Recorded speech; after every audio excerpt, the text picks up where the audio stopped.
Warahmatullahi wabarakatuh. Alhamdulillah rabbil alamin. Hamdan wa syukranillah la haula wa la quwwata illa billah. Asyhadu an la ilaha illallah wa asyhadu anna Muhammadan abduhu wa rasuluh.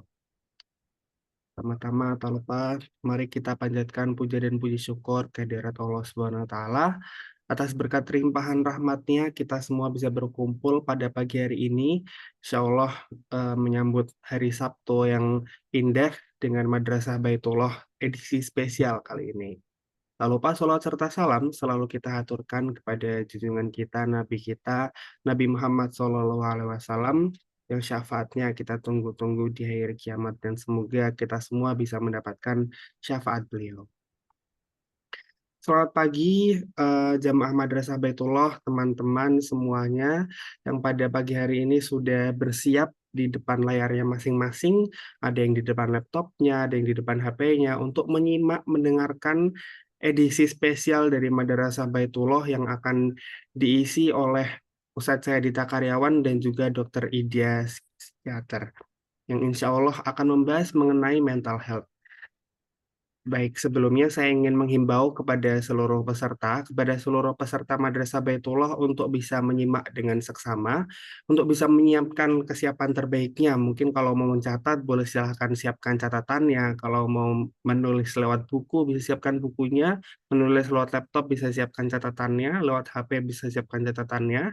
Dan apabila ada yang bersedia untuk menyalakan kameranya, sangat dipersilahkan agar kita bisa bersama-sama di sini, saling tatap muka, saling bisa melihat satu sama lain, agar forum lebih hidup lagi, begitu.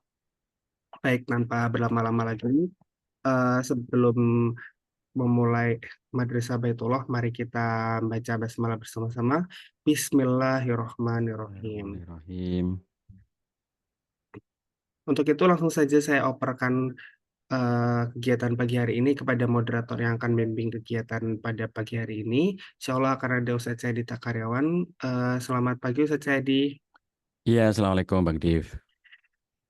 Bagaimana Ustadz kabarnya Ustadz sehat? Alhamdulillah sehat, khair. Alhamdulillah. Baik, kalau begitu langsung saja waktu dan tempat saya persilahkan. Baik, Bismillahirrahmanirrahim. Assalamualaikum warahmatullahi wabarakatuh. Alhamdulillahirabbil alamin wa bihi nasta'inu ala amri waddin. Asyhadu an la ilaha illallah wahdahu la syarikalah wa asyhadu anna Muhammadan abduhu wa rasuluh la nabiyya ba'dah. Allahumma shalli wa sallim wa barik ala nabiyina Muhammad wa ala alihi wa ashabihi ajmain wa ba'd. Bapak-bapak, ibu-ibu, ayah bunda yang dirahmati Allah SWT dimanapun sekarang sedang berada, sebagian mungkin masih di rumah, masih bersama keluarga, sebagian yang lainnya sudah berangkat kerja, mengikuti sambil perjalanan, dan mungkin sebagian sedang berada di tempat-tempat liburan atau bersama dengan teman-teman. Alhamdulillah pada kesempatan kali ini, pagi hari yang sangat cerah pada hari Sabtu, kita bisa berkumpul kembali di agenda Madrasah Baitullah dan spesial pada pagi hari ini karena pagi hari ini kita akan ditemani oleh Dr. Ida Rahmawati dan alhamdulillah beliau sudah hadir ya, sudah bangun Dr. Ida. Sugeng Enjang Mbak Dr. Ida, mohon maaf pagi-pagi sudah dirusui untuk kita belajar bersama-sama dan Sugeng Injang, Ustadz, Masya Allah. posisi di Malang ini. Masya Allah, berarti dingin banget di sana ya. Iya, betul, di rumah kakak. Alhamdulillah, Masya Allah. Nggih, Mbak Ida, nanti teman-teman sekalian kita nanti akan ngobrol asyik dengan Mbak Ida ya, karena beliau gudangnya ilmu tentang kesehatan mental terutama. Kita nanti akan menimba ilmu dari beliau, tapi sebelumnya saya akan memberikan sedikit pengantar sebelum nanti memasuki sesi intinya dengan Mbak Ida. Ini saya beri pengantar dulu Mbak Ida karena sebagian teman-teman itu terundangnya jam 6. Jadi makanya yang hadir belum banyak karena ada sebagian versi undangan yang mengundang teman-teman itu jam 6. Jadi mohon maaf ini nanti sebagian baru bisa gabung jam 6. Jadi supaya Mbak Ida nanti tampil pada saat sudah optimal pesertanya ya. Sekarang saya akan berikan sedikit pengantar dulu. untuk mengawali obrolan yang sangat menarik pada pagi hari ini. Dan saya sudah siapkan materi dalam bentuk PowerPoint, bisa ditampilkan Bang Diva untuk mengantarkan obrolan pada kesempatan pagi hari ini. Nah, Bapak Ibu, Ayah Bunda yang dirahmati Allah SWT, pertama kita pahami dulu hal-hal yang umum terkait dengan apa hubungan antara kesehatan mental dengan religiositas. Next, boleh diklik. Ayah Bunda yang dirahmati Allah SWT, kalau kita perhatikan ada sangat banyak isu tentang kesehatan mental yang kita jumpai terutama kemarin pada tahun 2024 ya. Di tahun 2024 itu kita mendapatkan isu-isu yang bahkan melibatkan kalangan-kalangan profesional, kalangan-kalangan akademik. Misalnya kalau secara umum Menteri Kesehatan pernah mengungkapkan 1 dari 10 orang di Indonesia mengalami gangguan jiwa. Tentu saja ini data umum ya, karena belum diperinci apakah itu gangguan jiwa yang ringan ataukah gangguan jiwa yang sedang atau berat. Kemudian ada 3,3% calon dokter spesialis RI yang depresi. Ini saya tahu Mbak Ida Rohmawati pernah membuat postingan ulasan tentang data ini ya. Dan ini nanti menjadi salah satu hal yang bisa kita diskusikan bersama-sama. Next, klik lagi. Lalu ada ancaman yang disebut sebagai ancaman kesehatan global, yaitu kesepian. Ini menjadi satu hal yang juga menarik di tahun 2023 ya, bahwa mulai tahun 2023 kesepian itu menjadi salah satu tema kesehatan mental yang sangat penting dan bahkan mengglobal. Sebentar ini saya menyapa ada Ustadz Hatta dan Mbak Fida lagi berkendara mobil ini ya, akan mengisi seminar pagi hari ini. Mudah-mudahan sehat dan lancar, selamat sampai di tujuan ya, Ustadz Hatta dan Mbak Fida. Ya Alhamdulillah mengikuti sambil perjalanan ya, beliau akan mengisi seminar parenting hari ini. Nah teman-teman sekalian, kesepian itu menjadi tema yang ternyata mengglobal karena kesepian ini ternyata telah banyak merenggut jiwa ya, baik di Indonesia maupun di negara-negara lainnya. Jadi misalnya kalau kita perhatikan data-data tentang bunuh diri itu juga melibatkan alasan-alasan yang terkait dengan kesepian. Betapa banyak orang yang merasa kesepian, betapa banyak orang yang merasa sendirian, padahal itu di tengah keramaian. Ada sangat banyak keramaian di sekitarnya, ada sangat banyak teman di sekitarnya, dia juga punya saudara, dia juga punya teman, dia juga punya lingkungan ya, tetapi ternyata dia tetap merasa kesepian meskipun di tengah-tengah keramaian itu. Ternyata istilah kesepian itu tidak merujuk kepada sesuatu yang sifatnya semata-mata fisik. Misalnya secara fisik dia sendirian, terkurung. Tidak selalu seperti itu. Bahkan seseorang yang sedang berada bersama-sama dengan banyak orang di tengah-tengah keramaian, itu seseorang itu tetap bisa mengalami perasaan kesepian, perasaan terisolir meskipun di tengah banyak orang. Misalnya contoh yang paling sederhana adalah kalau kita lagi bersama-sama dengan komunitas gitu ya, lagi bareng-bareng gitu, lalu seseorang merasa dicuekin oleh yang lainnya. Yang lainnya ngobrol, yang lainnya bercanda, ketawa-ketawa gitu. Lalu ada seseorang yang bergabung di komunitas itu, dia merasa tidak disapa, merasa tidak ada yang memperhatikan, merasa tidak ada yang mengerti dirinya, tidak ada yang mengenal dirinya gitu ya. Nah, orang seperti ini meskipun dia di tengah lautan manusia yang sangat banyak, dia merasa tidak dipedulikan dan keberadaannya itu tidak dianggap. Sehingga orang ini tetap merasa kesepian meskipun di tengah-tengah sangat banyak orang. Nah ini tema-tema yang ternyata kesehatan mental itu akhirnya mencakup aspek-aspek yang semakin lama semakin luas, termasuk dalam hal ini perhatian WHO terhadap kesepian, bahwa itu adalah ancaman kesehatan global. Sangat unik bahwa kita sekarang terhubung oleh teknologi ya, bahwa alat-alat yang ada di tangan kita itu sering kita sebut sebagai alat komunikasi, tapi ternyata tidak bisa menyambungkan kita ya. Jadi orang-orang membawa alat komunikasi tetapi mereka tidak bisa berkomunikasi. Orang-orang punya alat-alat canggih tetapi mereka tidak terhubung satu dengan yang lainnya. Dan inilah yang kemudian akhirnya memicu gejala-gejala kesepian yang membuat orang itu menjadi tidak nyaman, merasa tidak punya teman dan seterusnya. Next, klik lagi. Nah, ya Bunda sekalian yang dirahmati Allah SWT, apa itu kesehatan mental? Kalau kita perhatikan definisi dari WHO, Badan Kesehatan Dunia, kesehatan mental itu adalah keadaan sejahtera di mana setiap individu menyadari potensi dirinya sendiri sehingga dapat mengatasi tekanan yang normal dalam kehidupan. Tekanan yang normal ya, karena kalau tekanannya sudah tidak normal, ya itu memang sudah sangat berat.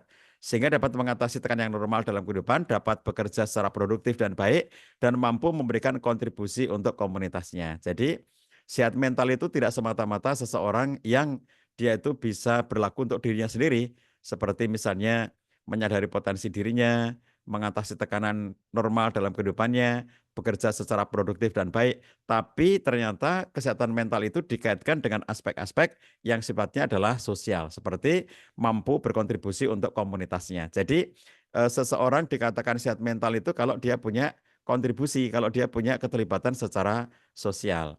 Nah, dalam Undang-Undang di Indonesia nomor 18 tahun 2014, sebentar saya insert sedikit ya teman-teman, gara-gara baca undang-undang ini ya. Ini undang-undang legislatif, maksudnya undang-undang legislasi hukum di Indonesia yang ini saya kutip, tapi nanti malam saya juga ada webinar malam nanti ya. Itu tapi ngomongin undang-undang tapi bukan undang-undang yang ini. Jadi ada bukunya Dr. Adam Sarkowi, judulnya 50 Undang-Undang Cinta. Lah ini menarik ya, nanti Bapak Ibu bagi yang nanti malam ada waktu, ayo gabung lagi malam nanti Ba'da Isya, kita ngobrolin 50 Undang-Undang Cinta. Oh, apa itu Undang-Undang Cinta ya? Nah ini yang nanti malam bukan undang-undang legislatif ya, bukan persoalan legislasi, tapi ini persoalan cinta kalau nanti malam itu. Nanti kita simak bersama-sama juga nanti malam ya. Oke, saya teruskan.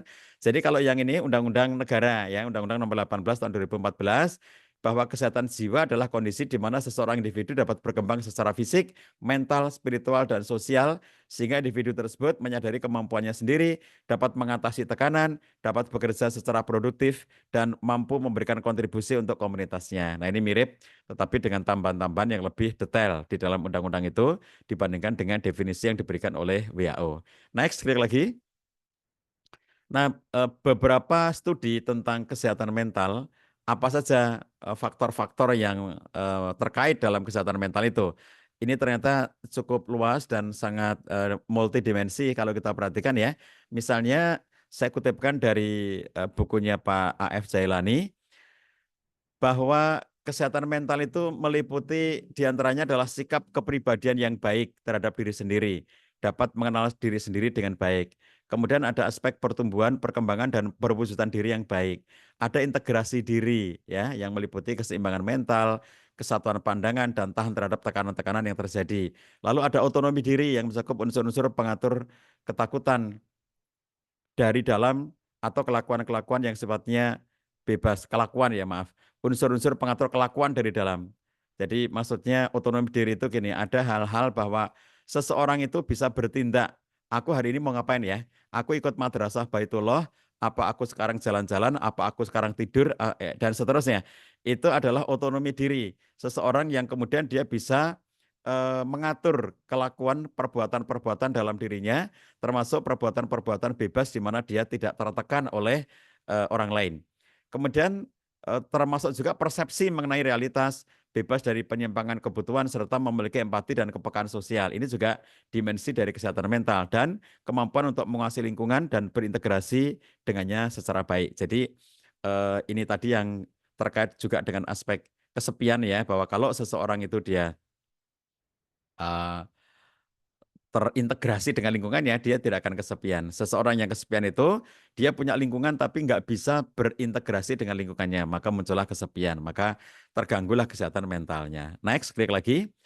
Lalu dari beberapa studi yang lainnya, kita menemukan bahwa cakupan kesehatan mental itu luas ya, ada soal literasi. Jadi orang itu akan punya kesehatan mental apabila cukup memiliki literasi tentang kesehatan mental. Kemudian sikap ya, jadi literasi, sikap, lalu persepsi, lalu keterampilan kognitif, kinerja akademik, sisi emosi, sisi perilaku, strategi pengelolaan diri, keterampilan sosial, tema keluarga dan hubungan yang signifikan dalam keluarga itu, termasuk kesehatan fisik, kesehatan seksual, pemaknaan terhadap hidup, serta kualitas hidup. Nah ini secara umum ya, studi tentang kesehatan mental bukan hanya dalam Islam, tapi dalam konteks masyarakat dunia memahami tentang kesehatan mental itu. Oke, next sekarang kita pahami apa hubungan antara kesehatan mental itu dengan religiositas. Nah ini masih umum Bapak Ibu sekalian, ayah bunda, kalau kita bicara religiositas itu ini soal-soal yang menyangkut tentang nilai-nilai keyakinan dalam diri seseorang, apapun keyakinannya, apapun agamanya, ya kita belum bicara tentang Islam, ini bicara secara umum ya, kalau orang itu punya basic value yang menyangkut tentang tata nilai dalam dirinya, maka orang itu akan memiliki kesehatan mental yang lebih baik daripada orang yang tidak memiliki sisi religiositas. Jadi studi yang dilakukan oleh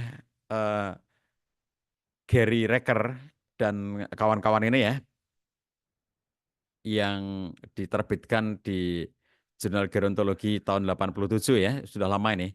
Itu dinyatakan bahwa religiositas dan kesehatan mental saling terkait. Keyakinan dan praktik keagamaan memberikan pengikutnya tujuan hidup yang jelas. Dan tujuan hidup merupakan prediktor utama kesehatan mental. Ini menarik, makanya saya kutip di sini karena ini bisa menjelaskan mengapa seseorang yang beragama, apapun agamanya, kita belum bicara Islam, apapun agamanya, orang-orang religius, orang-orang beragama, itu cenderung memiliki kesehatan mental yang lebih baik daripada orang-orang yang tidak memiliki agama. Kenapa demikian? Kalau orang itu enggak punya agama, itu tidak akan bisa memberikan jawaban-jawaban pasti terhadap pertanyaan-pertanyaan paling basic, paling fundamental di dalam kehidupan. Misalnya contohnya, kita ini dari mana dan akan kemana? Jadi kita ini dari mana? Asal muasal kehidupan ini dari mana? Kita ini manusia ini itu tercipta dari apa dan bagaimana kita hadir di muka bumi. Kemudian yang berikutnya adalah nantinya ketika kita sudah tidak ada itu mau kemana? Pertanyaan seperti itu tidak bisa dijawab oleh ilmu pengetahuan, nggak bisa dijawab oleh eh, studi misalnya survei, nggak bisa ya. Survei itu kan terkait dengan hal-hal yang bisa kita lakukan sekarang. Tetapi eh, survei tentang kondisi alam kubur itu tidak bisa. Ya survei tentang kondisi akhirat itu nggak bisa. Jadi tidak ada akademisi yang bisa survei tentang adakah surga dan neraka itu dengan survei yang sifatnya itu empirik. Jadi studi yang dilakukan itu bisa melakukan studi terhadap telaah kitab suci. Itu survei terhadap isi dari kitab suci itu bisa. Tapi kalau orang pengennya riset ya survei secara langsung tentang alam kubur, tentang surga neraka itu tidak bisa dilakukan.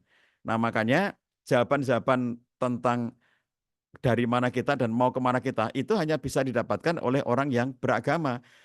Ketika bertanya manusia dihadirkan untuk apa, mau ngapain di muka bumi ini, maka manusia dengan survei, dengan studinya bisa mendapatkan jawabannya sendiri, tetapi orang beragama itu mendapatkan jawaban yang lebih pasti karena ada hal-hal yang coraknya itu ketuhanan yang harus kita lakukan dalam kehidupan sehari-hari. Contohnya kalau kita sebagai umat Islam, kalau ditanyakan untuk apa manusia hadir di muka bumi, maka jawaban kita diantaranya adalah wa ma khalaqtul jinna wal insa illa liya'budun. Kita nggak diciptakan Allah di muka bumi ini kecuali untuk beribadah.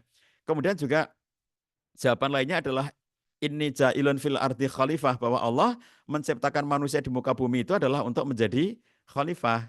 Nah, jadi ini kan menjadi sesuatu yang sifatnya jawaban yang lebih pasti gitu kalau orang itu punya agama gitu ya. Kalau orang nggak punya agama, nanti dia akan mencari-cari ngapain ya di muka bumi ini mau ngapain gitu. Itu jawaban yang sifatnya itu adalah jawaban kemanusiaan semata-mata. Next, klik lagi. Nah, Bapak Ibu sekalian, saya kutipkan dari studi yang dilakukan oleh studi yang dikemukakan oleh Osman Umarzi pada tahun 2022 ya. ini sudah menyangkut aspek ajaran Islam. Meskipun makna dan tujuan dapat dicari dengan banyak cara, Islam memberikan jawaban lengkap terhadap pertanyaan-pertanyaan eksistensial yang kita semua temui dalam suatu saat dalam kehidupan. Ini tadi, pertanyaan eksistensial ini ya, itu susah dijawab oleh orang yang tidak beragama. Jadi dengan segala kecanggihan teknologi mereka, kalau mereka pengen studi risetnya itu empirik, jadi misalnya ya, orang mengatakan, aku percaya kehidupan dunia ini karena aku riset dan membuktikan bahwa dunia ini ada gitu. Aku percaya tentang kelezatan kopi karena aku sudah melakukan riset bahwa kopi itu ada dan aku rasakan dan aku nikmati dan ternyata kopi itu enak. Dan kemudian orang menjadi tidak percaya, dia tidak percaya terhadap alam kubur karena alam kubur itu tidak bisa dia teliti gitu. Dan tidak percaya kepada akhirat karena akhirat tidak bisa dia teliti.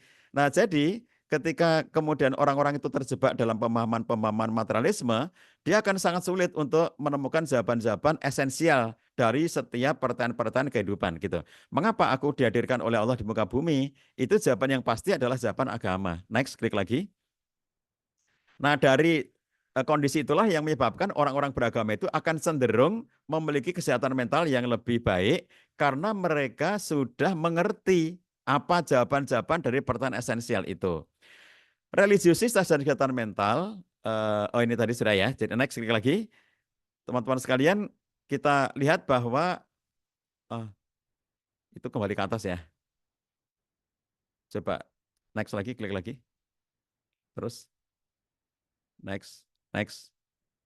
Ya, jadi oleh Osman Umarzi juga dinyatakan Al-Quran, Sunnah, dan tradisi Islam penuh dengan panduan untuk menanamkan ketahanan spiritual dan psikologis, toleransi terhadap ketidakpastian dan kebijakan lainnya.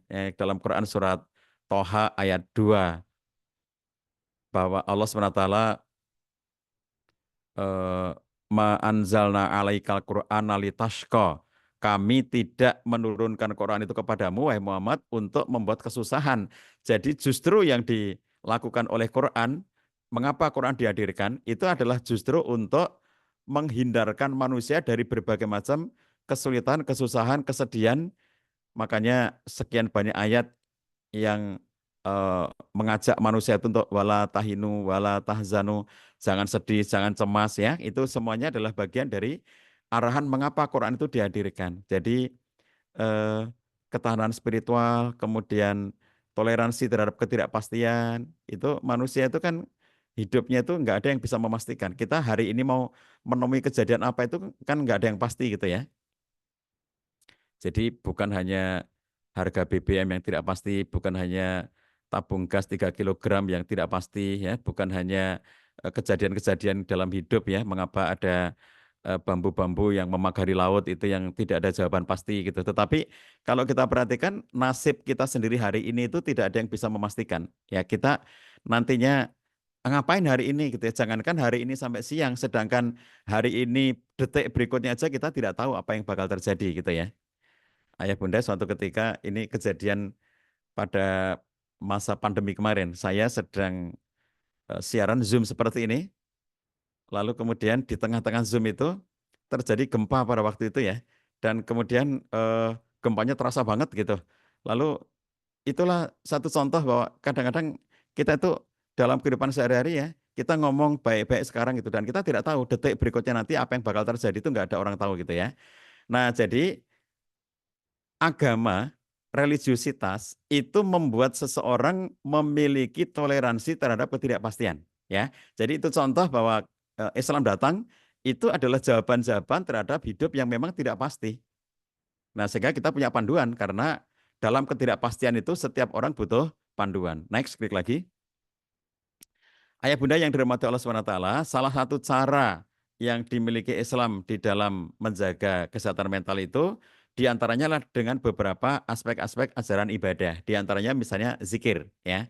Misalnya suatu ketika Abdullah bin Busrin menceritakan seorang laki-laki bertanya kepada Nabi SAW, wahai Rasulullah, sesungguhnya syariat Islam itu amat banyak yang mesti kami jalankan. Maka mana yang kami pegangi setelah menunaikan yang wajib. Jadi kira-kira gini, kalau kita tuh belajar Islam gitu ya, ayah bunda yang rajin ngaji, tiap saat ngaji gitu, lalu kemudian mendapatkan sangat banyak amalan-amalan yang harus dilakukan dalam Islam itu begini gitu. Sampai akhirnya kadang-kadang muncul persepsi, jangankan di kita, sedangkan sahabat pada waktu itu ya, orang yang hidup di zaman Nabi SAW, itu di mana ajaran Islam di saat Nabi SAW masih hidup itu berarti belum lengkap.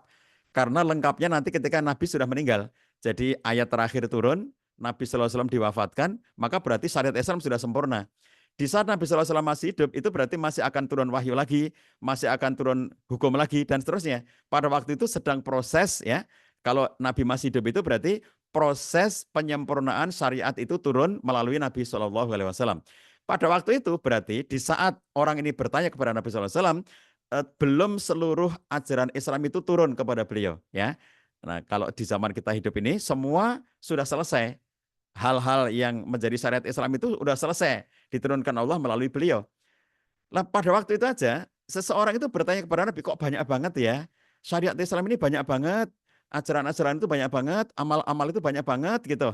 Terus apa dong yang harus kami lakukan? Ini kira-kira gini, apa ya? Jadi saking banyak itu kami bingung nanti takut-takut kami nggak bisa menjalankan semuanya. Terus apa ya yang harus kami lakukan gitu? Jadi ternyata yang disampaikan oleh Nabi SAW adalah la yazalu lisanak rotoban min zikrillah. Jadi hendaklah lisanmu itu selalu basah dengan berzikir kepada Allah. Jadi jadikan ya la yazalu lisanaka rotiban min zikrillah.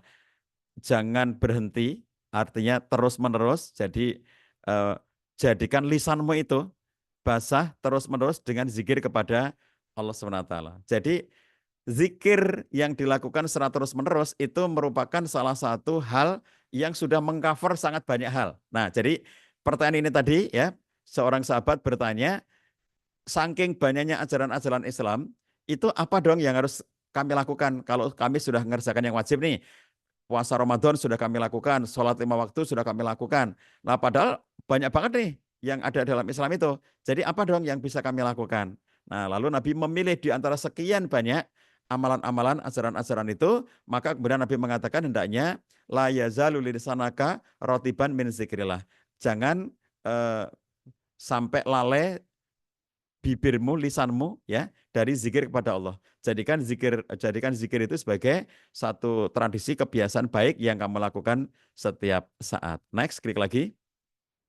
Nah, zikir ini itu kita lihat ulama-ulama zaman dulu mengerjakannya luar biasa gitu ya. Jadi seorang ulama Khalid bin Ma'dan diceritakan bertasbih setiap hari itu 40.000 kali selain bacaan Quran yang beliau selalu lantunkan. Ketika meninggal dunia, ia diletakkan di atas ranjangnya untuk dimandikan. Isyarat jari yang ia gunakan untuk menghitung zikir masih terlihat. Jadi yang dia gunakan untuk zikir itu masih kelihatan memberi isyarat gitu ya, bahwa memang tiap hari dia melakukan itu. Kemudian demikian pula Umar bin Hani ya, berapa jumlah tasbih yang beliau baca? 100.000 kali, Masya Allah ya. Inilah yang membuat ulama-ulama zaman dulu itu sehat secara mental. Karena selalu dekat dengan Allah SWT, selalu berzikir kepada Allah SWT. Tetapi zikir saja ya, itu belum bisa memberikan kesehatan mental apabila itu hanya berupa ritual. Jadi orang subhanallah, subhanallah, subhanallah, subhanallah, subhanallah, subhanallah, tanpa kehadiran hati, tanpa kehadiran perasaan, tanpa kehadiran pemaknaan, itu tidak akan bisa memberikan kesehatan mental. Orang banyak baca Quran tidak bisa memberikan kesehatan mental kalau tidak disertai dengan kesadaran, pemaknaan, penghayatan, dan seterusnya. Nah, inilah basicnya ya, Bapak Ibu sekalian yang dirahmati Allah SWT. Kita belajar tentang bagaimana religiusitas di dalam konteks Islam dan apa hubungan antara kesehatan mental itu dengan religiusitas. Nah, sekarang kita menukik kepada ibadah-ibadah yang lebih spesifik. Kalau tadi zikir itu umum banget. Nah, zikir ini pada prakteknya bisa dilakukan dalam berbagai macam sarana ibadah. Contohnya sholat. Aqimis sholata li zikri. Tegakkan sholat untuk zikir. Nah, jadi sholat itu adalah salah satu manifestasi dari zikir kita kepada Allah. Demikian pula kalau kita melaksanakan haji dan umroh. Jadi semua prosesi haji dan umroh itu adalah zikir kepada Allah SWT. Contohnya dalam haji, kalau Bapak Ibu yang sudah pernah haji, itu ada peristiwa melempar jumroh, ya. Kita melempar jumroh. Peristiwa melempar jumroh itu, sebagian orang mengatakan itu ngelempari setan, padahal bukan. Para ulama mengatakan yang dimaksud dengan melempar jumroh itu bukan melempar setan, itu adalah zikir kepada Allah Subhanahu wa taala. Jadi kita melemparkan itu karena Nabi mencontohkan, maka kita melakukan dan disertai dengan kalimat zikir kepada Allah Subhanahu wa taala. Makanya bacaan doanya bukan a'udzu bikalimatillahi tammati min syarri ma khalaq, juga bukan a'udzubillahi minasyaitonirrajim. Itu menandakan bahwa yang sedang kita lakukan itu bukan melempar setan, tetapi sedang berzikir kepada Allah Subhanahu wa taala. Nah, jadi ritual-ritual ibadah termasuk kalau kita menjalankan haji, menjalankan umroh, bagian demi bagiannya kita tawaf, kita sa'i, itu semuanya adalah bagian-bagian dari perwujudan zikir kita kepada Allah Subhanahu wa taala. Nah, ini sudah jam 6 lewat dikit Mbak Ida. Sekarang saatnya Mbak Ida kita hadirkan. Alhamdulillah pesertanya sudah lebih optimal ya, sudah lebih dari 140 audiens karena sebagian memang baru terundang jam 6, jadi sekarang sudah lebih banyak yang hadir. Jadi Mbak Ida kita mulai ngobrol, mungkin sebelum saya tanya-tanya, Mbak Ida mau menyapa ayah bunda para peserta dulu, mangga Mbak Ida. Bismillahirrahmanirrahim. Assalamualaikum warahmatullahi wabarakatuh. Waalaikumsalam warahmatullahi wabarakatuh. Terima kasih Ustadz Cahyadi 1112. Jadi saya punya kode dengan Ustadz Cahyadi ini kodenya 1112 gitu. Tanggal lahir ya Bapak Ibu. Jadi kami ini kebetulan kelahiran bulan Desember. Ustadz Cahyadi 11, saya 12. Jadi kalau ada kata 11-12 itu memang serba Banyak apa ya? makna. Banyak makna ya. Selamat pagi semuanya. Assalamualaikum Ayah Bunda. Terima Assalamualaikum kasih warahmatullahi wabarakatuh. atas kesempatannya yang diberikan pada saya. Mohon maaf kalau suara saya agak serak-serak becek gitu ya.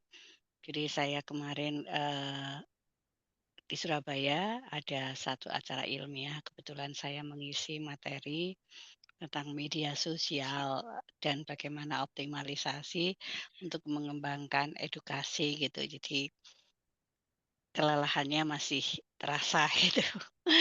Dan hari ini saya akan diberikan kesempatan untuk menyampaikan masalah kesehatan mental. Saya ikut menyimak. Terima kasih. Saya tadi juga banyak dapat insight. Ternyata sudah lama sekali saya tidak membasahi bibir saya dengan zikir gitu ya. Terima kasih dan terima kasih untuk semua yang sudah bergabung pada kesempatan hari ini. Ini saya pakai HP saja karena memang tidak memungkinkan situasinya. Oke, Mbak Ida, Demikian, Ustaz. alhamdulillah mudah-mudahan segera sehat, segera pulih ya. Amin. Beliau ini Mhm. selain dokter juga artis dan penyanyi dan edukator yang sangat baik. Bagi teman-teman yang Terima belum kasih. mengikuti IG beliau, silakan di-follow ya, New Ida Psikiater. Mungkin teman-teman segera bisa cek IG beliau, kepoin IG beliau, semua materinya daging dan bisa memberikan pengajaran edukasi kepada kita semuanya. Jadi beliau termasuk Amin, amin. eh, salah satu sosok yang menggunakan media sosial itu untuk edukasi. Ini penting banget saya garis bawahi teman-teman sekalian ya. Di masa di mana kesehatan mental masyarakat dunia sedang banyak dipersoalkan, sedang banyak orang yang merasa tidak baik-baik saja kesehatan mentalnya, jangan semakin memperkeruh dengan membuat media sosial kita itu sebagai tempat untuk iseng-iseng saja, karena itu tidak mengedukasi apa-apa, bahkan bisa menimbulkan kekeruhan, menyebarkan berita yang ternyata hoax, menyebarkan informasi yang ternyata menyesatkan gitu ya. Nah itu kita berhati-hati. Semua dari kita berpeluang melakukan itu, tetapi kita berhati-hati. Nah oleh karena itu, supaya tidak menyesatkan, gunakan medsos kita untuk sesuatu yang positif. Nah contohnya Mbak Ida, nanti teman-teman kalau pengen ngonten hari itu padahal nggak punya ide, jangan maksa. Buka aja IG-nya Mbak Ida, lalu repost ya. Reposting dari kontennya Mbak Ida, dijamin itu akan nambah pahala Amin. dan dijamin Amin. akan memberikan edukasi. Oke Mbak Ida, Amin. tadi pengantar dari saya kira sudah cukup untuk ayah bunda tentang bahwa antara kesehatan mental dengan religiusitas itu sangat tinggi hubungannya, dan bahwa dalam Islam itu sudah disediakan sarana-sarana untuk meningkatkan kesehatan mental, basicnya diantaranya adalah zikir dengan segala aspek zikir itu sendiri. Nah, tadi sudah saya spill bahwa di antara zikir itu selain ucapan zikir itu sendiri, sholat juga zikir, termasuk rangkaian ibadah haji dan tawaf dan umroh juga bagian dari zikir, dan oleh karena itu berarti dia juga punya korelasi dengan kesehatan mental. Nah, kita minta pencerahan dari Mbak Ida nih. Menurut Mbak Ida, karena beliau juga pernah haji, pernah umroh, maka apa itu korelasinya? Sebagai seorang psikiater, pernah ke Tanah Suci, pernah beribadah di sana, pernah tawaf, pernah sa'i, baik dari segi ilmu pengetahuan akademik yang beliau pelajari maupun dari segi pengalaman praktis yang Mbak Ida pernah rasakan. Kira-kira apa korelasinya Mbak Ida antara ibadah ke Tanah Suci itu dengan penjagaan kesehatan mental? Sebelum ke Mbak Ida, saya sapa dulu juga teman kita nih Mbak Ida, ada Mbak Nurika Nugrahini. Beliau ini seorang psikolog yang tinggal di Kutai Timur ya, sedang ini kalau Masyaallah. gambarnya kayak naik mobil tapi kemungkinan itu naik kapal itu Mbak, karena di sana itu oh, mobil ternyata tuh. Tak kira naik kapal ya. Karena Masyaallah. biasanya beliau nyupir kapal sendiri Mbak kemana-mana gitu ke Oh, di Kutim keren. itu. Ini berarti beliau sedang tugas untuk edukasi. Beliau tugasnya sampai pelosok-pelosok Mbak, pulau-pulau terpencil gitu. Dengan tim beliau, beliau seorang relawan ya. Jadi beliau bukan PNS, beliau bukan apa ya istilahnya bukan pejabat gitu, tapi beliau ini merelakan waktunya, maka saya apresiasi, saya sapa Mbak Nurika nih. Assalamualaikum Mbak Nurika. Waalaikumsalam, Mau Ustadz. kemana Mbak Ika? Salam kenal. Oh, Mau hari ini apa acara keluarga hafal masalah acara keluarga hafal ya. Arabik anak saya Masya Allah, SMP barakallah. itu Oke, Darussalam. hati-hati ya. Oke. Ya, Nah, itu ya Mbak Ida menyimak. ya, di antara teman kita untuk pejuang kesehatan mental ya, pejuang ketahanan keluarga itu tersebar di mana-mana seluruh Indonesia, termasuk orang-orang seperti Mbak Nurika ini yang ternyata di tempat tugasnya itu nggak mudah kayak kita. Mbak Ida di Wonosari meskipun Gunung Kidul itu dengan medan yang menurut orang Jogja cukup sulit, tapi Mbak Nurika ini berlipat-lipat kesulitannya ya, medan dakwah beliau, medan juang beliau datang ke pulau-pulau kecil untuk mengedukasi kesehatan mental ya, dengan ilmu Bismillah, psikologi yang nanti beliau kita miliki, bawa Masya Dokter Allah, Ida ke luar Sangatta. biasa. Ya, Mau. ya, ya, ya. Setuju, setuju. Nanti Ya saya Allah, nemani Mbak Ika, nanti saya temani. siap, Ya. Deh. Insya Allah. Oke, Mbak Ida psikiater, jadi kita persilakan beliau untuk mengajak kita semuanya ngobrolin apa sih kalau kita datang ke Tanah Suci itu korelasinya dengan kesehatan mental. Monggo Mbak Ida dipersilakan. Ya, terima kasih, Ustadz. Sebelum saya bicara tentang, bagaimana sebenarnya kita korelasinya antara ibadah umroh haji dengan kesehatan mental, saya ingin mengajak teman-teman untuk berwisata otak. Ini adalah satu cara berwisata kalau menurut saya ya. Kalau kita bicara jiwa, kita akan selalu bertanya, jiwa mental itu apa sih sebenarnya gitu ya. Jadi jiwa atau mental itu mengandung 3 aspek, yaitu pikiran, perasaan, dan perilaku. Jadi kalau ngomong mental, mental itu apa? Biasanya orang selalu berpikir mental itu ya perasaan, ya tapi sebenarnya tidak. Ini ada kaitannya dengan 3 hal, yaitu pikiran, perasaan, dan perilaku.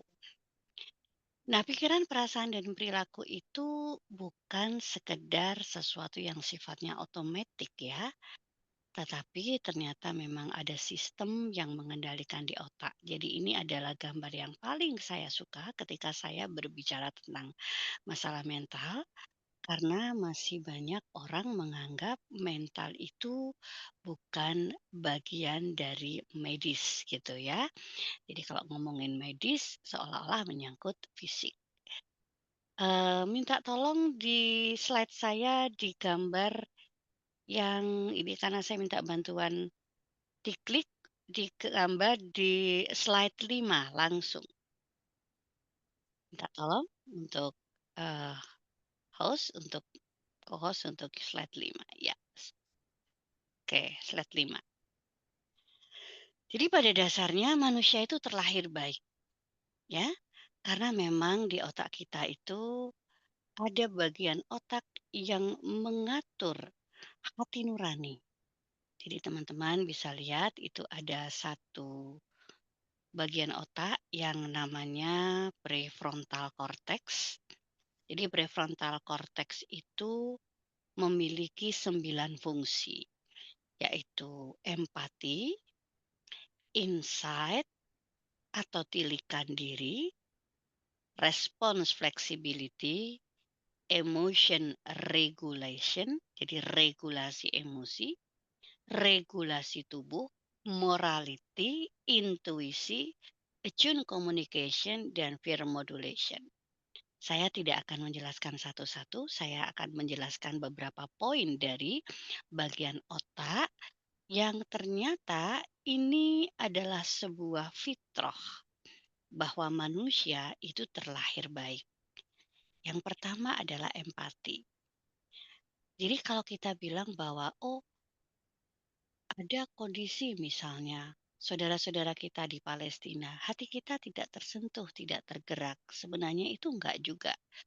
Kalau kita kembali ke fitrah, pasti ada rasa empati. Dan itu sudah dimiliki oleh manusia. Makanya kalau saya bilang manusia itu memang terlahir baik. Nah, kemudian yang kedua adalah insight. Insight atau tilikan diri.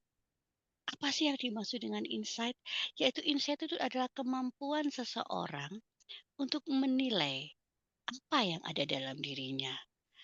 Refleksi, kontemplasi. Saya harus bagaimana? Itu sebenarnya sudah ada modalnya, itu udah ada gitu. Yang keenam adalah morality. Jadi nilai-nilai baik, buruk itu juga sudah ada. Meskipun kita belum diajarkan gitu ya, apalagi kalau diajarkan. Kemudian yang ketujuh ini intuition atau intuisi. Bagaimana kemudian kita memiliki sebuah naluri, kayaknya kalau begini saya akan celaka deh. Kalau saya begini saya nggak akan bisa sukses deh. Nah itu sebenarnya atau ketika kita bertemu seseorang kayaknya orang ini jahat, kayaknya orang ini baik gitu. Nah, jadi ini sebenarnya sudah ada di otak manusia. Jadi kalau kita semuanya mengatakan, oh dia menjadi jahat atau melakukan perbuatan yang buruk, itu sebenarnya melanggar fitrah manusia.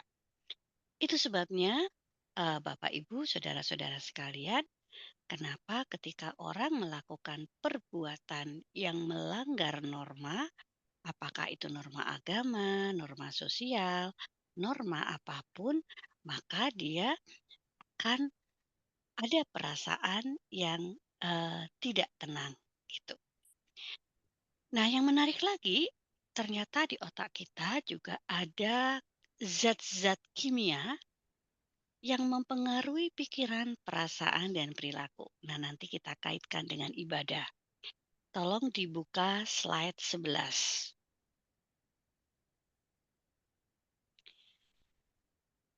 Ya, kita lihat gambar ini. Ini gambarnya menarik ya.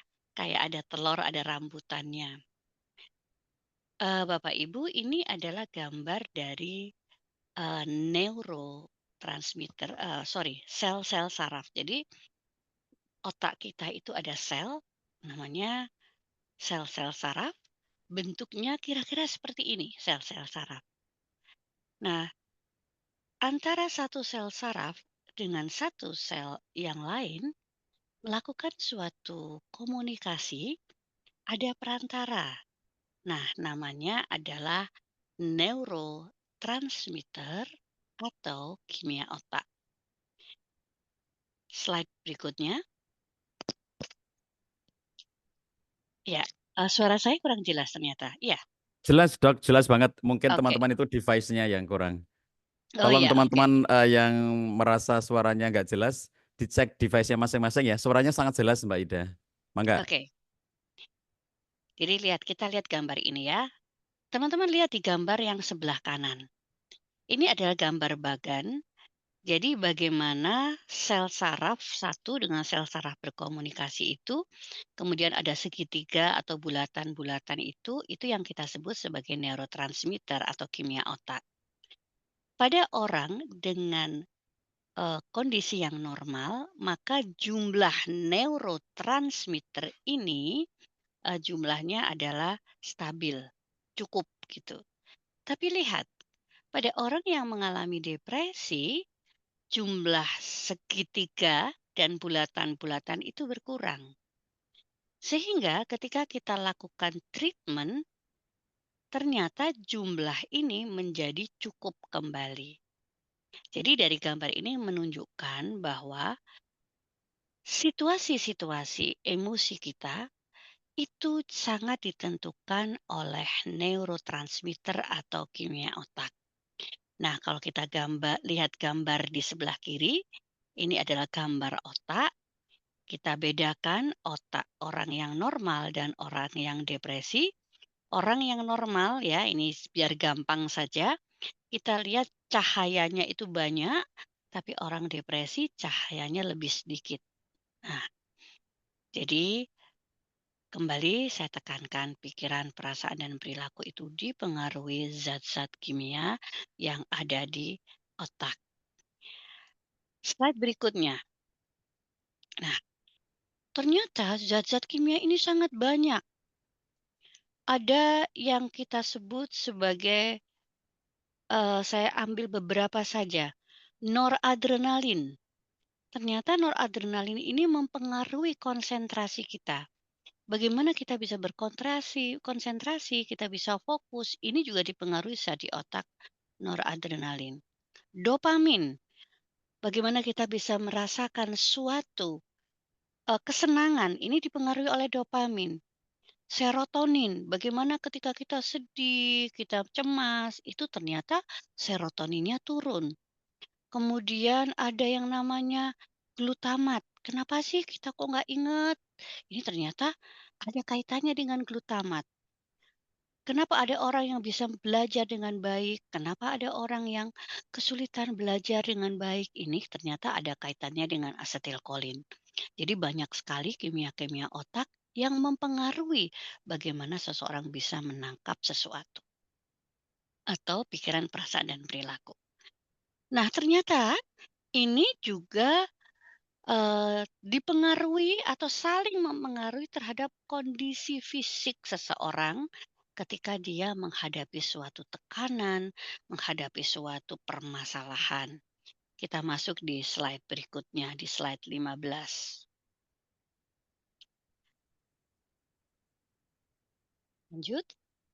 Ya, Bapak Ibu bisa melihat gambar ini, dari ujung kepala sampai ujung kaki, ternyata ini akan bereaksi ketika seseorang menghadapi suatu situasi yang mengancam. Ini yang kita sebut sebagai reaksi fight or flight response. Misalnya kita menghadapi kecemasan, kesedihan ya, atau situasi-situasi yang tidak sesuai harapan, ternyata kemudian sistem di otak kita akan memberikan satu sinyal kepada tubuh untuk kemudian bereaksi. Makanya sering sekali kita menemukan beberapa kondisi fisik yang ternyata setelah kita lakukan pemeriksaan tidak kita temukan penyakitnya. Contohnya misalnya orang kok saya sering sekali dada berdebar-debar. Saya sering sekali nafas saya pendek, saya sering sekali sakit kepala, sering sekali mual, sering sekali kemudian buang air besar tidak lancar. Kemudian kenapa otot-otot saya tegang, nyeri otot gitu. Sebenarnya ini adalah suatu sinyal bahwa tubuhmu sedang berbicara. Jadi yang berbicara itu sebenarnya tidak hanya mulut tapi tubuh kita. Tetapi kita nggak sering sekali tidak memahami tubuh kita itu sedang berbicara loh. Jadi kalau saya sebagai dokter misalnya begini, "Dokter, saya kok sering berdebar-debar ya?" Maka saya bisa memaknai Sebenarnya dokter saya takut, tapi ucapan yang keluar bukan saya takut, saya khawatir, tapi dada saya berdebar-debar. Ini perut saya kok sering nggak enak ya, kok sering sering mual, sering apa. Saya memaknai saya sedang cemas. Nah, misalnya ini leher saya kok sering tegang, sering nyeri. Saya mencermati bahwa saya sedang merasa beban saya sangat berat sehingga saya tidak bisa rileks. Jadi ini bisa dikatakan sebagai gejala itu bisa dianggap sebagai metafora ya kalau dalam dunia sastra. Pak Cah sebagai penulis pasti sangat paham untuk bisa menjelaskan itu. Jadi kadang-kadang kita itu menyampaikan sesuatu ada metafora, ada kiasan yang sebenarnya tidak cukup itu hanya dimaknai secara, eee, tata bahasa yang direct, tapi pasti ada kalimat-kalimat yang tersembunyi, yang di situ sebenarnya adalah sinyal bahwa kita sedang tidak baik-baik saja. Nah, kemudian kita lihat Bapak Ibu di gambar 19. Bagaimana kalau kondisi ini ternyata dibiarkan berlarut-larut, kita terus akan mengalami seperti itu. Maka ini akan meningkatkan satu hormon yang namanya hormon kortisol. Nah, peningkatan hormon kortisol yang berlebihan ini ternyata juga berdampak pada kesehatan fisik. Salah satunya adalah peningkatan tekanan darah, meningkatkan kadar gula darah, menurunkan, kekebalan tubuh, kemudian kita menjadi lebih mudah mengalami rasa nyeri. Jadi ada sinyal yang sangat, apa ya, mudah kita kenali, kok saya sering nyeri ya, nyeri punggung, nyeri kepala. Nah itu sebenarnya kondisi kita sedang tidak baik-baik saja gitu. Nah, tentu kita tidak mungkin lepas 100% dari kondisi, stres ya, karena namanya manusia itu pasti mengalami stres. Tetapi bagaimana cara kita mengelola agar stres itu kemudian tidak menjadi kronik, tidak menjadi berkepanjangan, dan kemudian ini akan berdampak secara fisik dan secara psikologis.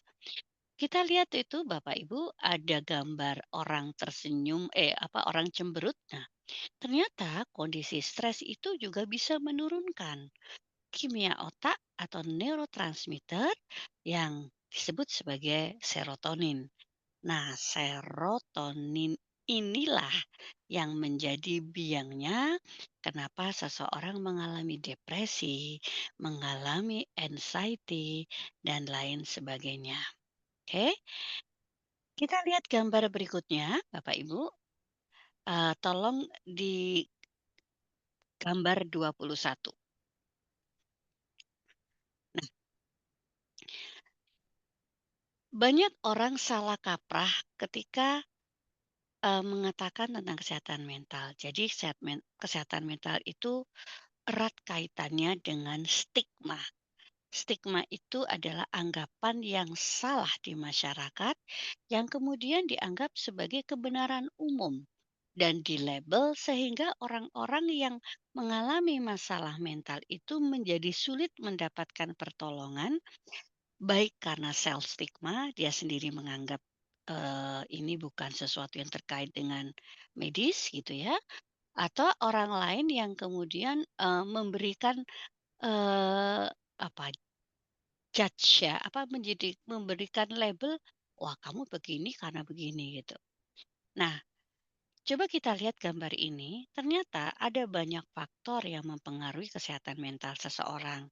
Ada faktor genetik, ada faktor pola asuh, ada faktor kekurangan vitamin, ada faktor kekurangan ketidakseimbangan hormon, ada faktor sulit tidur, ada faktor makanan, ada faktor stigma, dan lain sebagainya. Slide berikutnya. Nah, bahkan kebahagiaan pun ternyata dari penelitian itu juga dikaitkan dengan faktor genetik. Di situ dikatakan bahwa 50% orang bahagia itu adalah faktor keturunan. 40% internal mind dan 10% adalah circumstance, jadi faktor-faktor yang lainnya. Kita masuk di slide ke-24. Nah, jadi di sini ada satu konsep yang kita sebut sebagai mirror neuron. Jadi mirror neuron itu adalah suatu kondisi di mana ternyata sel-sel saraf yang saya sebutkan tadi itu ternyata konfigurasinya, berkembangnya ini akan meniru siapa yang sering terpapar dengan kita. Jadi kalau kita misalnya sering bertemu dengan orang-orang baik di majelis seperti ini, maka sel-sel saraf ini akan saling bercermin dan saling mempengaruhi. Jadi kalau ada lagu Tombo Ati Iku Limo Wernane, nomor 1 Wong Kang Soleh Kumpulono. Oh, nomor 5 itu ya. Jadi orang yang soleh berkumpullah. Ini bukan sekedar ajakan untuk berkumpul sebenarnya. Tapi ini ternyata bisa mempengaruhi konfigurasi dari sel-sel saraf kita. Itu sebabnya orang suami istri itu makin lama akan makin mirip.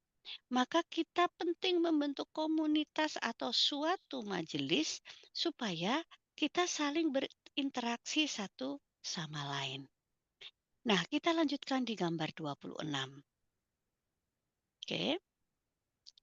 Di gambar 26 ini disebutkan bahwa ternyata manusia selain terlahir baik, manusia itu sebenarnya terlahir bahagia. Jadi kita sering sekali mispersepsi dengan kalimat happiness dan kalimat pleasure. Jadi kalau pleasure itu kesenangan, happiness itu kebahagiaan. Nah, mari kita lihat dan nanti apa kaitannya dengan spiritual dan religiulitas. Kita mulai dulu dengan hormon serotonin ya, yang bawah sendiri. Serotonin ini adalah mood stabilizer. Nah, ini akan meningkat ketika kita melakukan praktek spiritualitas dan religiulitas. Karena ini literatur barat ya, kalau barat mengatakan meditasi. Jadi pada saat kita melakukan zikir, melakukan ibadah, atau melakukan aktivitas-aktivitas yang terkait dengan spiritualitas, itu ternyata hormon serotonin itu meningkat. Jadi mengapa seseorang itu ketika dia berzikir mengingat Allah hati menjadi tenang. Ingatlah dengan mengingat Allah hati menjadi tenang. Ini bukan sekedar kalimat motivasi. Karena pada saat itu serotonin ini akan meningkat. Meskipun serotonin itu juga tidak semata-mata dari faktor zikir atau ibadah, tapi bisa juga dari makanan. Tetapi bagaimana itu menjadi sustain, serotonin ini bisa terpelihara dengan baik, itu adalah ketika kita melakukan praktek ibadah. Ya, kemudian ternyata ini juga akan meningkat ketika kita berinteraksi dengan alam. Berinteraksi dengan banyak orang. Nah, praktek ibadah umroh, haji itu sebenarnya adalah sebuah wisata otak di mana kemudian kita pergi ke suatu tempat, di mana kemudian kita menemukan satu tempat atau ruang, saya tidak kalau tempat itu nampaknya lebih kepada sesuatu yang sangat mutlak ya, tapi ruang imajinasi, ruang kontemplasi, sehingga ini akan meningkatkan hormon serotonin tadi. Kemudian kita lihat di sini ada namanya hormon oksitosin yang ujung kanan. Ini adalah hormon kasih sayang. Di mana ketika kita melakukan perbuatan baik, menyantuni fakir miskin, berinteraksi dengan sesama manusia, menolong binatang, ini ternyata bisa meningkatkan oksitosin. Nah, oksitosin ini biasanya akan meningkat ketika kita melakukan sentuhan. Yang paling banyak itu adalah pada saat seorang ibu menyusui bayi, itu oksitosinnya akan meningkat. Tapi sebenarnya tidak hanya itu. Nah, makanya kalau kita lihat ada satu ayat ketika Al-Isra ayat 7 ya, kalau nggak salah ketika kamu berbuat baik, sebenarnya kamu sedang berbuat baik pada dirimu sendiri. Ini sebenarnya ada kaitannya dengan oksitosin. Coba Bapak Ibu rasakan ya, ketika Bapak Ibu berderma, memberikan sedekah gitu. Yang senang itu tidak hanya yang diberi, tapi kita pun senang. Nah, tadi kaitannya dengan apa yang disampaikan oleh Pak Cah. Kenapa sih orang itu menjadi lonely, kesepian? Hidupnya merasa tidak bermakna karena ada satu aktivitas kasih sayang yang dia tidak lakukan gitu. Jadi orang itu kalau dia bermakna dalam hidupnya, maka dia tidak akan kesepian.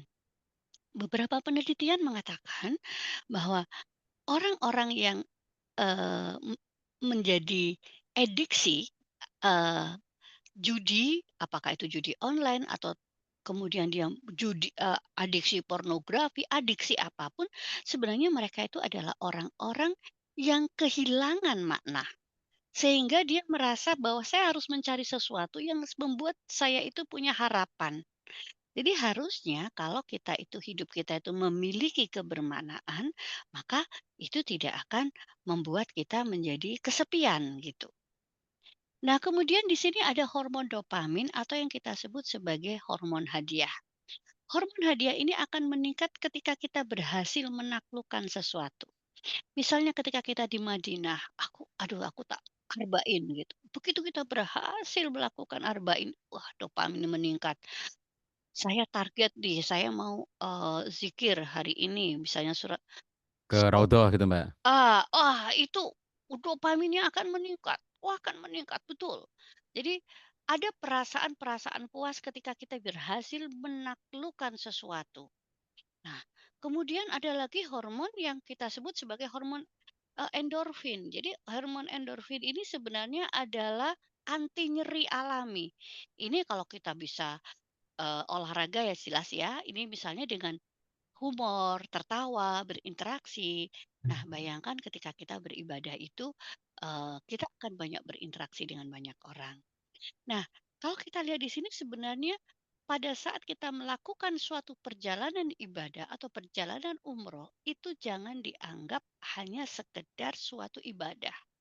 Tetapi itu adalah charge, ngecas lagi hormon-hormon kita yang mungkin selama ini kurang optimal. Dopamin kurang optimal, serotonin kurang optimal, oksitosin kurang optimal, dan di situ kita betul-betul dilatih, apalagi kalau kita terus berinteraksi dengan orang-orang yang positif, maka proses neuroplasticity atau neuron cermin ini akan berkembang dengan baik gitu. Nah, saya sedikit bercerita bagaimana ketika proses ibadah itu bisa membuat sebuah perubahan besar, karena tidak semua ya Ustadz ya, orang yang melakukan ibadah, umroh atau ibadah haji, itu kemudian dalam tanda kutip sebagai jaminan kemudian dia menjadi lebih baik gitu ya. Jadi sayang banget. Jadi pertama adalah, eee, ibadah itu harus senang.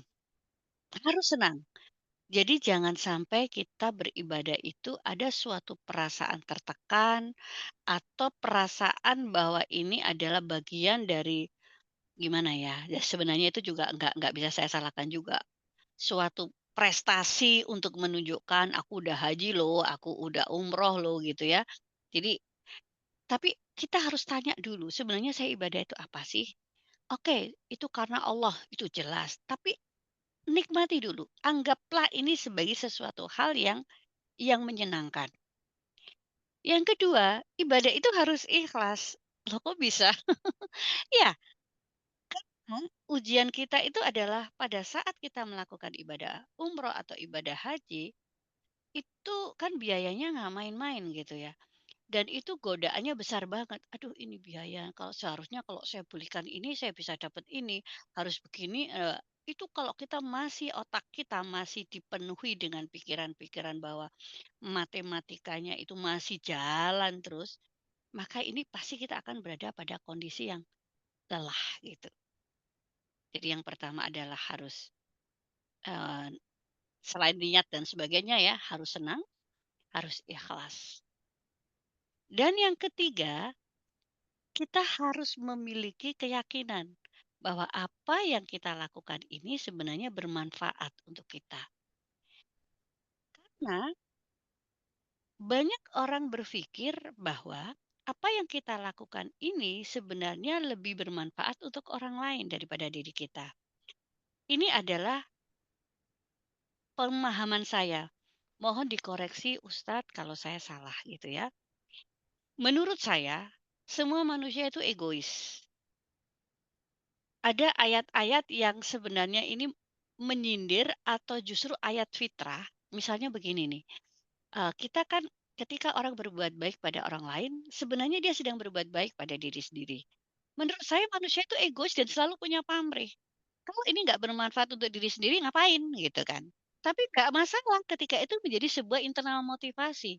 Jadi pada saat kita berada dalam satu orang yang banyak, itu kita akan dihadapkan pada situasi potensi konflik akan besar. Kenapa sih kita tolong orang, ngasih minum, menolong yang lain? Kadang-kadang kita jengkel sama teman kita, sama orang-orang dekat kita.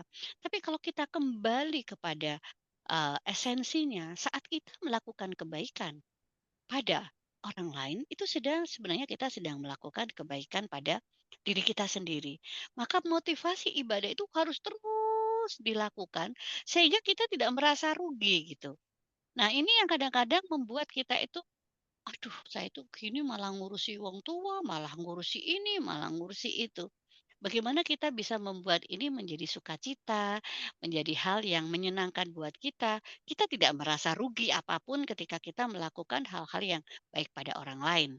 Tapi tentu memang harus diingat bahwa apa yang kita lakukan itu jangan sampai juga mengorbankan diri kita gitu ya. Karena bagaimanapun kita juga punya tanggung jawab pada diri kita, tapi bukan berarti kemudian kita mengabaikan tanggung jawab juga kepada orang lain.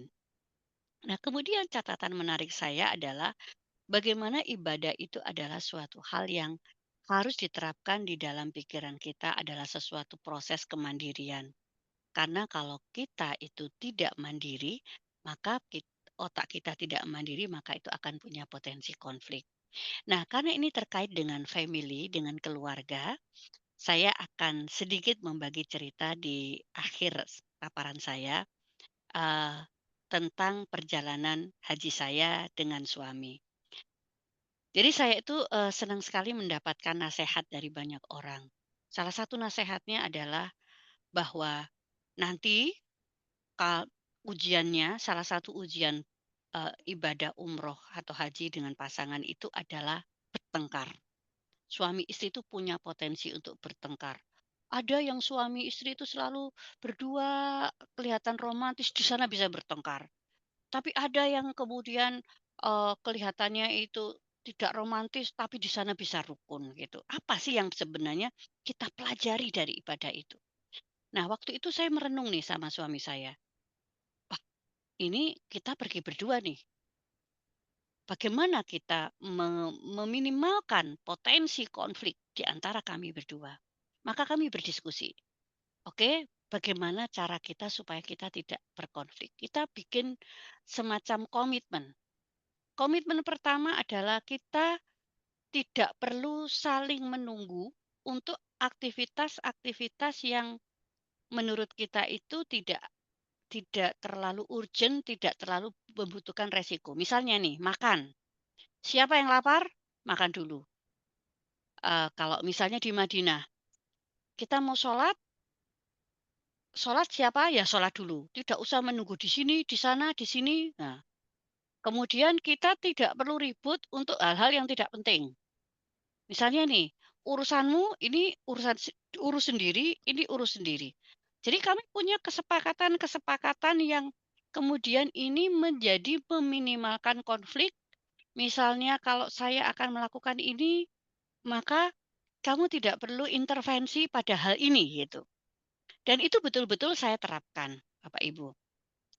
Dan sebenarnya tidak hanya dengan itu saja, saya juga dengan kelompok saya. Saya belajar di mindset saya adalah ini ibadah mandiri. Sehingga saya belajar untuk tidak meminimalkan konflik untuk misalnya harus selalu runtang-runtung dengan teman. ke sini harus dengan si A, si B, si C gitu ya. Kecuali untuk situasi-situasi yang memang kita perlu untuk berkelompok gitu. Atau kalau situasi-situasi yang tidak urgent, apakah itu sekedar makan, minum, mau jalan, mau kemana itu kita minimalkan. Dan alhamdulillah ternyata resep itu saya lakukan, relatif kami tidak ada konflik dalam satu perjalanan. Jadi poinnya adalah bagaimana kesepakatan di antara kita, baik di antara teman sek eee, sekelompok bahwa ini adalah ibadah mandiri, mindset mandiri itu ada gitu ya, bukan berarti harus sendiri-sendiri enggak, tapi mindset otak kita harus mandiri, kemudian bagaimana kita membuat kesepakatan untuk meminimalkan, konflik-konflik yang, tidak perlu dan bagaimana kemudian kita melatih otak kita, pikiran kita bahwa ketika kita melakukan sesuatu untuk orang lain, itu sebenarnya kita sedang melakukan sesuatu untuk diri kita sendiri. Jadi alhamdulillah proses haji umroh itu bisa dijalankan dengan baik. Apapun itu Bapak Ibu, yakin ketika kita melakukan ibadah ini adanya cuma senang dan senang sekali. Yang Masya penting Allah. yang penting adalah mindset kita adalah bukan mindset terpaksa, tapi adalah mindset bahwa ini adalah sebuah wisata. Tidak hanya wisata rohani, tidak hanya wisata tubuh, tapi wisata otak, di mana kita bisa ngecas lagi sistem di otak kita untuk menjadi lebih sehat mental. Demikian Ustadz yang bisa saya sampaikan, kurang Matur lebihnya mohon maaf. nuwun. Assalamualaikum warahmatullahi wabarakatuh. Waalaikumsalam warahmatullahi wabarakatuh. Masya Allah ya teman-teman sekalian, ayah bunda luar biasa. Mbak Dokter Ida, psikiater ini selalu bisa menjelaskan segala sesuatu dari sisi akademik sesuai dengan keilmuan beliau ya. Biasanya kalau kita secara umum misalnya aku merasa senang, ya udah senang aja gitu. Tapi kalau Mbak Ida, oh itu hormon apa gitu ya. Kalau kita lagi sedih, oh itu kekurangan hormon apa gitu. Jadi termasuk sampai level ibadah, itu pun beliau bisa menjelaskan dengan sangat gamblang kepada kita semuanya. Masya Allah ya, ini keren banget materinya pada hari Terima ini. kasih. Nah teman-teman sekalian, tadi telah dijelaskan oleh Mbak Ida bahwa eh, ibadah haji atau umroh itu pada dasarnya ibadah mandiri, bener banget ya. Jadi pada dasarnya umroh haji itu ibadah mandiri, kayak eh, nggak ada tuntunan bahwa kita tuh harus bareng-bareng gitu, nggak ada. Tetapi karena kita jauh dari Indonesia dan banyak sekali jamaah kita tuh yang belum pernah naik pesawat sebelumnya, maka akhirnya kita ajak bareng-bareng itu supaya terbimbing ya. Sebetulnya sih sendiri-sendiri aja bisa, cuman kalau simbah-simbah yang sudah sepuh, Bapak Ibu yang terutama yang mohon maaf ya di pelosok-pelosok belum pernah naik pesawat sama sekali gitu. Itu nggak kebayang naik pesawat aja belum pernah, tiba-tiba harus 10 jam naik pesawat ke Jeddah, nanti dari Jeddah mau kemana bingung gitu ya. Makanya kita temani. Nah teman-teman sekalian, pada bulan Syawal nanti, saya akan membimbing umroh untuk Bapak Ibu yang berkenan dan tema besok umroh kita itu adalah umroh dengan kesehatan mental, umroh dan keharmonisan keluarga. Itu tema kita pada eh, bulan Syawal. Nanti berangkatnya pada tanggal 7 April ya, jadi sepekan setelah Idul Fitri saya akan berangkat bersamai Bapak Ibu sekalian dan alhamdulillah sampai dengan hari ini masih ada seat Bapak Ibu yang berkenan untuk bergabung. Masih ada waktu karena kalau Bapak Ibu mengatakan aku belum punya uang sekarang, alhamdulillah kita juga sudah punya mitra hari sepekan yang lalu kira-kira kami tekan kontrak dengan salah satu bank di Jogja yang itu juga menyediakan kemudahan-kemudahan termasuk kami juga bermitra dengan satu lembaga keuangan namanya Amitra Syariah yang membolehkan Bapak Ibu sekalian dengan DP yang sangat sedikit ya, DP kecil gitu dibanding dengan nilai keseluruhan untuk berangkat umroh, Bapak Ibu bisa berangkat umroh dengan DP tertentu, tidak banyak, dan kemudian setelah itu umroh dulu, lalu setelah selesai umroh baru kita ngatur untuk pengembalian ya, untuk cicilan-cicilan itu gitu. Dan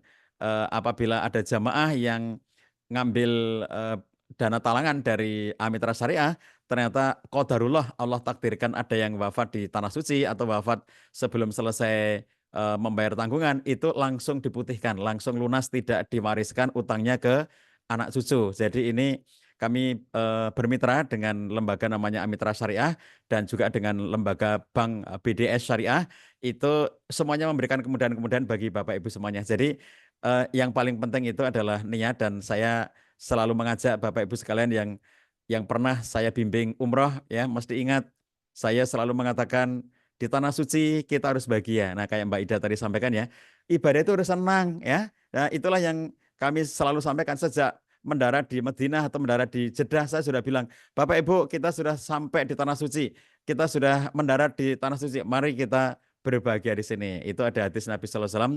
Mbak Ida, ada suatu saat Nabi lagi umroh bersama para sahabat, dan di antara ungkapan Nabi itu Masya Allah ya, seperti yang tadi dijelaskan Mbak Ida itu, Nabi itu mengatakan hadil umroh istamta'na biha.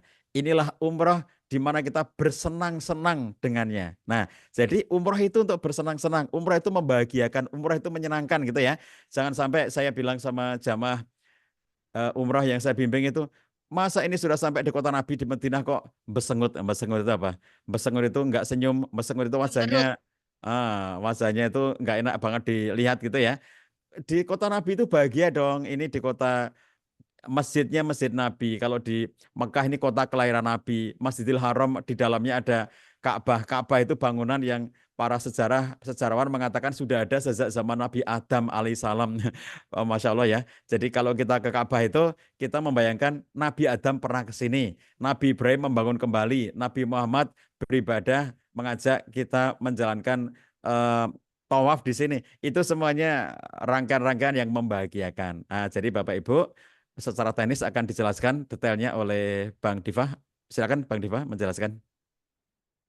Baik, terima kasih Ustaz Jayadi. Selamat pagi Bapak Ibu sekalian, saya izin menjelaskan program Umroh Syawal dari Ustadz Jayadi tadi yang sudah disampaikan langsung oleh Ustadz Jayadi. Insya Allah Umroh Syawal besok akan langsung dibersamai oleh Ustadz Jayadi Takaryawan. Jadi bersama-sama di Tanah Suci, di Mekah, di Madinah, beribadah bersama Ustadz Jayadi, mendapat tausiah langsung dari Ustadz Jayadi. Kemudian mengapa umroh ini berbeda dari program-program lain yang kita tawarkan? Karena dalam umroh ini akan ada tausiah dan refleksi kesehatan mental, bimbingan khusus untuk membantu menemukan kedamaian dan ketenangan dalam jiwa. Kemudian perjalanannya juga nyaman dan bermakna, akomodasi hotel dekat dengan Masjidil Haram dan Masjid Nabawi, kemudian transportasi juga nyaman termasuk ada kereta cepat nanti. Kemudian akan ada wisata hati dan sejarah, city tour ke kota Taif, kunjungan ke Museum Al-Wahyu, serta ziarah penuh makna yang akan memperdalam pengalaman spiritual Anda. Program spesial ini tentu dilengkapi dengan fasilitas-fasilitas terbaik, makan insya Allah 3 hari sehari 3 kali dengan menu-menu yang lezat, dan juga nanti akan ada bonus ayam al-baik, kemudian air zam-zam 5 liter, dan juga kami menyediakan dana talangan seperti yang sudah disampaikan Ustaz Jayadi, nanti bisa DP sekitar 8 juta dan bisa berangkat, kemudian nanti akan membayar umrohnya setelahnya. Jadi kerjasama ini syariah seperti yang sudah disampaikan Ustaz Jayadi, akadnya syariah, tidak ada jaminan sama sekali. Selain itu, selain umroh yang akan berangkat pada 7 April, hari ini, tanggal 8 Februari ini, bagi teman-teman jamaah yang pada hari Sabtu ini di daerah Jogja atau sekitarnya ya, dan berminat untuk mengikuti kajian manasik, nanti bisa hadir di SM Tower pukul 8:30. Untuk informasi lebih lanjut bisa juga hubungi admin kami. Insya Allah kami ada manasik umroh, kajian manasik umroh, jadi bisa bagi yang tertarik langsung saja datang atau langsung saja menghubungi admin untuk informasi lebih lanjut. Baik, mungkin cukup sekian dari yang dapat saya sampaikan. Jangan lupa untuk Bapak Ibu jamaah yang sudah bergabung bisa mengisi presensi yang sudah dikirimkan di kolom komentar. Selanjutnya akan ada diskusi yang dilanjutkan oleh Ustadz Jayadi. Kepada Ustadz Jayadi, dipersilakan. Baik, ayah bunda yang dirahmati Allah SWT, begitu ya. Nanti bagi yang pengen umroh bulan Syawal bersama saya, sebagian saya tahu ayah bunda sebagian memilih umroh Ramadan karena memang keistimewaannya luar biasa umroh Ramadan itu. Mangga ya bagi yang umroh Ramadan, tapi memang umroh Ramadan itu Masya Allah ya berjuta ya jamaah sedang memadati tanah suci sehingga memang suasananya sangat kredit. Nah, tetapi keutamanya juga luar biasa banyaknya umroh Ramadan. Nah, saya membimbing Bapak Ibu di bulan Syawal. Yang berangkat Ramadan ada pembimbingnya sendiri di Wonderful Umroh. Tetapi untuk Syawal, insya Allah saya yang membimbing membersami Bapak Ibu sekalian. Di sana nanti kita akan lebih banyak lagi gimana caranya agar kita bisa mengoptimalkan umroh ini untuk kesehatan mental dan kebahagiaan keluarga kita. Dan tadi Mbak Ida selain ilmu ya, beliau menyampaikan basic ilmunya, juga beliau menyampaikan tips-tips praktisnya. Saya suka mengatakan umroh dan haji adalah ibadah paling romantis karena tidak ada ibadah mahdoh di mana kita itu bisa gandengan tangan dengan istri. Tawaf berdua, gandengan tangan dengan istri bisa ya. Waktu kita sa'i gandengan tangan dengan istri baik yang pengantin baru maupun yang pengantin senior ya sudah kakek nenek gandengan. Ya Allah saya terharu kalau pas membimbing umroh itu menyaksikan ya pasangan-pasangan bergandengan tangan pada waktu tawaf, pada waktu sa'i itu luar biasa ya. Itu adalah ibadah yang sangat romantis gitu. Tetapi juga perlu diwaspadai bahwa ada ujian bagi orang yang berangkat dengan pasangan yaitu kemungkinan bertengkar. Kunci hotel cuma satu ya, ini kalau kita tinggalnya di hotel bintang 4, bintang 3, bintang 1 gitu, itu mesti kunci kamar itu cuma satu, padahal sekamar bisa jadi 4 orang. Makanya tadi Mbak Ida mengatakan harus ada mindset mandiri gitu ya. Jadi kita harus bisa menyelesaikan masalah kita sendiri. Kalau harus berempat terus kemana-mana, wah susah nanti. Berangkat jam berapa, pulang jam berapa, ketemu di pintu berapa, ketemu kalau di Mekah itu WC. WC berapa nih kita ketemunya? Biasanya WC 3, WC 4 gitu ya. Nah, jadi ini sesuatu yang kemudian kadang-kadang merepotkan, apalagi suami istri. Sarapan pagi harus bareng, nanti kalau enggak marah-marah, hal itu nanti akan menimbulkan banyak konflik di sana. Jadi ini tips-tips praktis tadi sangat bermakna, sangat bagus, dan kami jumpai di lapangan ketika pasangan suami istri belum memiliki komitmen, belum memiliki kesepakatan, akhirnya benar itu ada konflik-konflik ya karena kunci kamar cuma satu, sementara pasangan suami istri terpisah, mereka harusnya bisa ngapain kalau misalnya eh, suami pulang duluan sementara kamar kuncinya yang megang istri, istri masih melanjutkan ibadah di Masjidil Haram misalnya gitu ya. Itu sementara suaminya sudah sampai di kamar. Nah, itu gimana yang harus dilakukan? Poin-poin inilah yang menjadi kesepakatan yang mestinya dilakukan oleh suami dan istri. Sekali lagi matur nuwun Mbak Ida Rohmawati, Mbak Ida psikiater, dan ini tadi banyak yang japri saya, Mbak Ida. Gimana Nggih. caranya ngundang Mbak Ida gimana? Wow, wah ya Eh, sini langsung laris Mbak pokoknya Ida. aja, pokoknya lewat Ustadz Cahyadi Ya, aja. siap. Ini saya masuk timnya Ustadz Cahyadi. Masya Allah. Nggih, matur nuwun Mbak Ida. Terima kasih tidak jemu-jemu, tidak bosan-bosan membersamai kami semuanya dalam belajar Mbak Ida. Nggih, Mudah-mudahan sehat sama-sama. selalu. Amin Selamat Ustadz. istirahat di Malang dan nanti pulang Nggih. kembali ke Jogja dengan aman, lancar, selamat Amin sampai di amin rumah. amin. Nggih, matur nuwun Mbak Ida. Terima Sampai kasih ketemu lain waktu. semuanya. Nggih, Nggih, monggo-monggo. assalamualaikum, Salam sampai ketemu. warahmatullahi wabarakatuh. Baik, Ya. Bapak Ibu sekalian, ini waktu sudah jam 7 ya, dan seperti biasanya kita sudah selesai jam 7, karena ini tadi kita mulainya jam setengah 6, jadi sesi kali ini panjang ya, 1,5 jam, biasanya cuma 1 jam, ini 1,5 jam. Jadi mangga bagi Bapak Ibu yang lanjut kegiatan-kegiatan ya, ada mengajar, ada ke kantor, ada olahraga, dan lain sebagainya. Selamat beraktivitas, dan tadi sudah disampaikan oleh Bang Diva, Bapak Ibu yang tinggal di Jogja dan sekitarnya, hari ini kita punya manasik, mangga silakan hadir untuk ikut manasik umroh di SM Tower Jalan Ahmad Dahlan. Mangga silakan hadir bergabung, daftar langsung aja di sana nanti ya untuk belajar bersama-sama. Terima kasih dan saya tunggu Bapak Ibu sekalian, masih ada seat untuk yang ingin umroh Syawal bersama saya. Kita kuatkan kesehatan mental kita jaga kesehatan jiwa kita, dan sekaligus kita kuatkan keharmonisan keluarga kita melalui ibadah umrah. Kita akhiri bersama-sama dengan doa kafaraah majelis. Subhanakallahumma wa bihamdika asyhadu alla ilaha illa anta astaghfiruka wa atubu ilaik. Billahi taufik wal hidayah. Wassalamualaikum warahmatullahi wabarakatuh. Sampai ketemu teman-teman semuanya. Terima kasih. Mbak Fidang hati-hati, Ustadz Hatang hati-hati, Mbak Nurika dan semuanya. Selamat beraktivitas, selamat bekerja, selamat weekend bersama keluarga. Aduh, udah ditutup ya. Bisa nggak ini? Bicara sebentar, Ustaz. Halo, Assalamualaikum.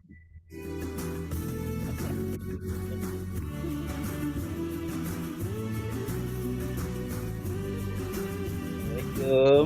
Waalaikumsalam, ada Assalamualaikum. apa Pak? Mohon doanya Ustaz. Mudah-mudahan bisa berangkat haji dan umroh.